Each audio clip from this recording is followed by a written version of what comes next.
नमस्कार दोस्तों। आज की कहानी है पिता और पुत्र। एक बार पिता और पुत्र जल मार्ग से यात्रा कर रहे थे और दोनों रास्ता भटक गए। वे दोनों एक जगह पहुंचे जहां दो टापू आसपास थे। पिता ने पुत्र से कहा, अब लगता है हम दोनों का अंतिम समय आ गया है। दूर दूर तक कोई सहारा नहीं दिख रहा है।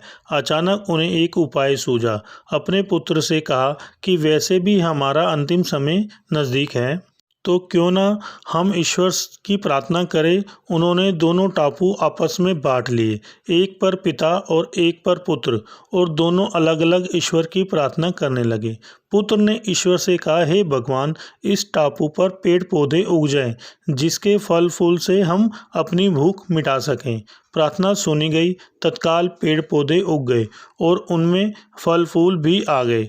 उसने कहा कि ये तो चमत्कार हो गया। फिर उसने प्रार्थना की, एक सुंदर स्त्री आ जाए जिससे हम यहाँ उसके साथ रहकर अपना परिवार बसाएं। तत्काल एक सुंदर स्त्री प्रकट हो गई। अब उसने सोचा कि मेरी हर प्रार्थना सुनी जा रही है, तो क्यों ना हम ईश्वर से यहाँ से बाहर निकलने का रास्ता मांगे। उसने ऐसा ही किया। उसने प्रार्थना की, एक नाव आ जाए जिसमें हम सवार होकर हम यहाँ से बाहर निकल सकें। काल नाव प्रकट हुई और पुत्र उसमें सवार होकर बाहर निकलने लगा। तभी एक आकाशवाणी हुई, बेटा तुम अकेले जा रहे हो, अपने पिता को साथ नहीं लोगे। तो पुत्र ने कहा, उनको छोड़ो, वो इसी लायक हैं। प्रार्थना तो उनने भी की, लेकिन आपने उनकी एक भी नहीं सुनी। शायद उनका मन पवित्र नहीं है, तो उन्हें इसका फल भोगने दो ना। आकाशवाणी कहती है, बेटा क्या तुम्हें पता है कि तुम्हारे पिता ने क्या प्रार्थना की है। पुत्र बोला, नहीं। तो सुनो, तुम्हारे पिता ने एक ही प्रार्थना की, हे भगवान, मेरा बेटा आपसे जो मांगे उसे दे देना।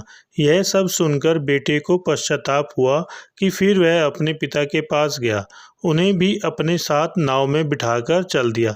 इस कहानी से हमें यह सीख मिलती है कि हमें अपने माता पिता के उपकारों को कभी नहीं भूलना चाहिए। हेलो दोस्तों, अगर आपको हमारी ये वीडियो अच्छी लगी हो तो लाइक करें, शेयर करें और कमेंट्स करके बताएं कि हमारी ये वीडियो आपको कैसी लगी। साथ में चैनल को सब्सक्राइब करके बेल आइकन जरूर दबाएं।